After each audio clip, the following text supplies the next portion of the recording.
আজি আমি শিকিম 12 মাহৰ নাম ইংৰাজী আৰু অসমীয়াত। বহাগ, জেঠ, আহাৰ, শাওণ, ভাদ, আহিন, কাতি, আঘোণ, পুহ, মাঘ,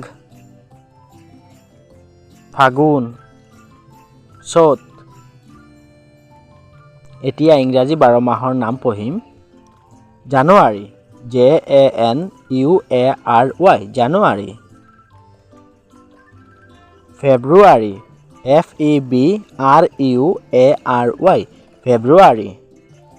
মাৰ্চ, MARCH, মাৰ্চ। এপ্ৰিল, APRIL, এপ্ৰিল। MAY, মে।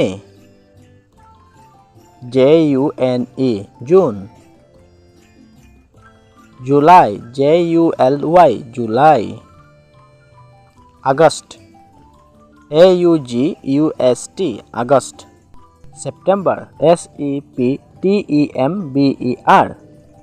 অক্টোবৰ, OCTOBER, অক্টোবৰ। NOVEMBER, নৱেম্বৰ। ডিচেম্বৰ, DECEMBER, ডিচেম্বৰ।